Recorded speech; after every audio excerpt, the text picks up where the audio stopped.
Welcome back to Midday Kentucky. If you are a bird lover, you'll want to make sure that they are taken care of during these winter months. Joining us today from Wild Birds Unlimited is Alan Kingsland. Welcome to the show, Alan. Hi, Lisa. It's good to have you here. Thanks for having me. Well, you know what? I love birds, and we have a little area in my back behind the house where we have a bird feeder and all of that, and I do keep it filled with bird food during the winter months. But I'm so glad that you're here because there are questions about how to take care of these birds during the winter months. But first of all, let's talk about Wild Birds Unlimited. Okay. What exactly is your shop like, and what does it offer to the community? Well, we're a nature shop, Okay. and we specialize in taking care of your backyard birds.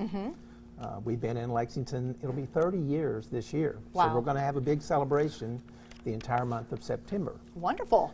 We're part of a franchise. There are more than 300 stores throughout the U.S. and in Canada. Okay, all right. And, you know, first and foremost, during these winter months, how do birds stay warm during these months? I mean, it's so scary, especially with the sub-zero practically We have temperatures. enough trouble that we have. ourselves staying warm. Right, And we're exactly. putting on 3-4 layers going out. Right. And these little guys like chickadees who weigh barely 1 ounce. Aw, You think about that. Now, they don't have a lot of body mass right.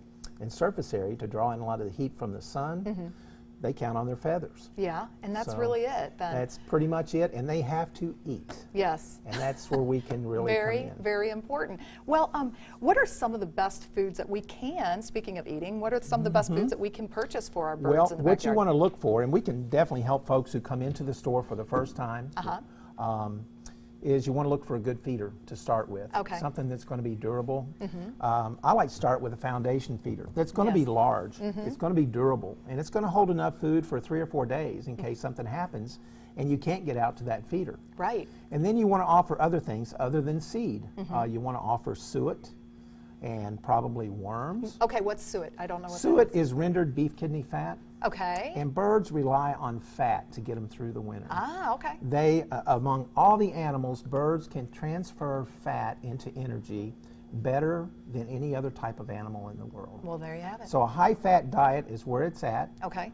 Our foods are high-fat, and we suggest a combination of feeders. Like I have a foundation feeder. I might have a cylinder feeder here.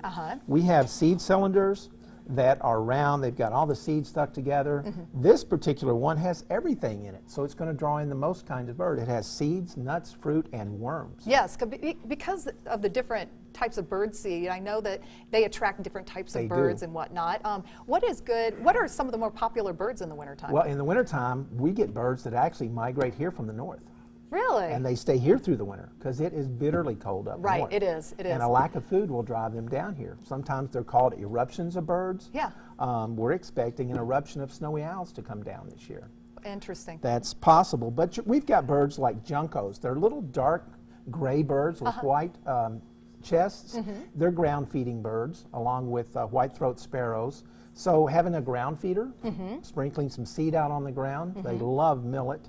And what is about important. water? What about, I mean, Water is water is just as important? really important. A bird can become dehydrated more so in the winter than in the summer. Okay. A lot of people think about just giving birds water in the summer, but they really need it in the winter, not only to drink, but for feather maintenance. One of the ways they stay warm is they puff their feathers out. And they Right. trap warm air in between the yes. feathers. It's like them putting on a second coat when they puff their feathers out. If their feathers are matted, dirty, or out of line, and they can't get those air pockets in there, Right. they could actually freeze to death. Oh, well, we So don't want that to happen. We want them to be able to take baths as well as drink water. Right, So having a exactly. bird bath is important. We have heated bird baths Yeah, for sale. We I noticed also that. have bird bath heaters that can sit down in a bird bath.